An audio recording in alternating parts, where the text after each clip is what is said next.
Good morning. It is Monday, January 6th. I'm Rick, and after a couple weeks of being sick and 2 rounds of antibiotics and some resting over the holidays, I'm mostly back to normal. And what better way to start it off than this new deal that was just announced this morning? Walt Disney Company is acquiring Fubo TV, the sports streamer, and they're not framing it that way, but it's an acquisition. Okay, they and Warner Brothers Discovery and Fox have bought their way out of a lawsuit that Fubo had lodged against them, and even more importantly, for their purposes, I'm sure, is they've preserved the cable bundle, kept that gravy train coming a little bit longer, and none of this is going to be framed this way. I was reading the coverage in the trades as I was preparing this, and they basically just rewrote the press release and talked a little bit about what was said in the conference call this morning, but I'm going to talk a lot more about this in the newsletter tonight. There's a lot going on. There's a lot of different moving parts in this deal. But basically, this is what happened. Um, Disney, Fox, Warner Brothers Discovery decided they wanted to launch a sports only streamer, Venue Sports. And people for $42.99, I think is what the original price was, is people would be able to subscribe to this thing. They would get all of the three media companies' sports product, including all of their linear TV channels.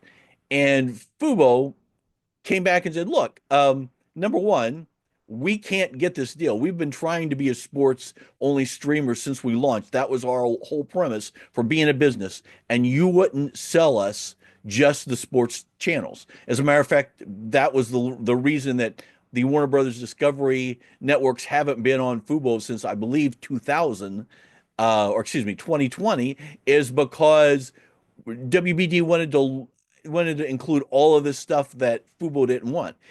These bundling deals are really common. Basically, it's what keeps the cable bundle the size and the cost it does. And Fubo had a decent shot, I think, in court of breaking that bundle, of forcing these three companies to sell just the sports channels to Fubo, just the way that they were doing it to this new sports streaming service.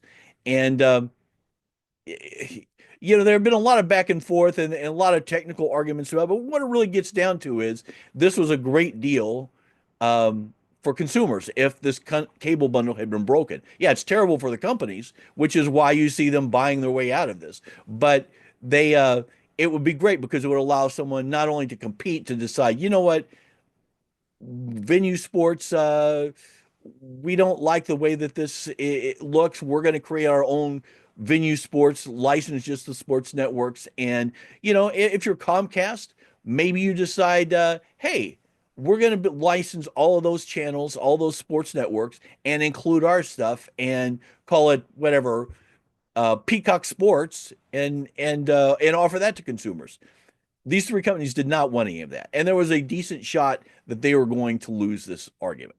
So the deal was made. Let me see that. I want to make sure I get this right. They're describing it as the largest online TV subscription business in North America. So basically, what's going to happen is Disney is going to own 70% of Fubo. The current company investors are going to own the 30% that's left. The current management is going to stay in place for now. It ends the litigation between the three companies and Fubo. As part of the deal, and I want to make sure I get this right. The three companies will give Fubo $220 million, and Disney's agreed to provide a $145 million loan to Fubo in 2026 as part of the deal. And if the deal falls apart, if the merger falls apart, Disney will pay Fubo a termination fee of $130 million. As part of this deal, also, the renegotiating the carriage deal, Disney is going to, Fubo has agreed to take a bunch of Disney channels that they didn't really want. It seems like it's pretty likely that Warner Brothers Discovery is going to get a deal to get their stuff back on Fubo as well. Fubo Live TV and Hulu Live TV are going to be separate services, although it sounds like there's probably going to be some common marketing. Um, there's a really interesting deal. It has a lot of ramifications I don't think people have thought of. One of which is this sort of kills that idea of Disney's going to end Hulu any minute, and they're going to roll it back into to Disney Plus. It's clear that they see at least Hulu Live TV as a separate standalone app, separate standalone service. Now, the reason that I'm saying that the government should block this, it is a terrible deal for consumers. It ensures that you're not going to pay less now for any of your cable offerings, any virtual cable offerings. No one is going to be able to decide, you know what, I want to offer just an news only streaming service, and they'll be able to negotiate to just get the news channels. None of that is going to happen now. These three companies have bought their way out of the deal, out of the lawsuit. And Fubo was this is one of those situations that's really common in business where you're on the right side of things, right? You're in right. You were probably going to win a lawsuit, but the question is, can you afford to keep fighting it? They were having financial struggles before this happened. They've spent a lot of money on litigation, and litigation is going to continue for quite a while. And excuse me, there was a real question about, is Fubo going to be able to keep this up to spend what could potentially be tens, if not $100 million in cost to win? And at the end of the day, is it worth it to them? I'm sure the investors at Fubo saw this as a lifeline, because even if you win the litigation 2, 3, 4 years down the line, that it's a high cost to pay. And so for Fubo investors, it's a win. For the three media companies, it's a win because they're going to be able to launch venue sports now, and they're going to be able um, to get this lawsuit will go away. They'll be able to retain the cable bundling. It's going to keep this 75, $80 a month cable cost in place.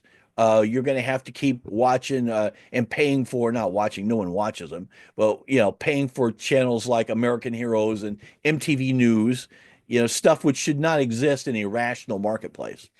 Um, like I said, I wish the government would step in and block this deal. I think it would be great for consumers. I don't think it's going to happen. And I don't think you're going to see people arguing that it should be blocked because, if you're in the entertainment news business, you don't want to pick a fight with the three biggest media companies aside from Comcast in the industry, right? You're not going to be one out there arguing that this merger shouldn't go through. So I don't think you're going to see a lot of criticism of it. And Wall Street's going to love it because Wall Street loves M&As, and this will just reconfirm. Oh, look, this is happening. So that now means that Comcast is going to buy Paramount Plus. Oh, all these weird theories about mergers and acquisitions that keep popping up and don't make any sense if you look at them closely. As I said, I'm going to talk more about this in the newsletter this evening. I think it's a fascinating deal. I think it's terrible for consumers. I'm going to be out there arguing against it every step of the way, although I don't think it's going to matter that much. If you disagree with me, please shoot me an email at rick@allyourscreens.com. I will definitely include it in the newsletter because I want to hear different people's points of view. If you have some longer thoughts that you'd like me to post in full, send me an email and I'll see if we can work that out as well. This is going to be an interesting thing to see how it plays out. I think most people who write about this today and tomorrow are going to miss the major points of why this matters or doesn't matter. But that's what I'm here for. I will see you tomorrow. Thanks.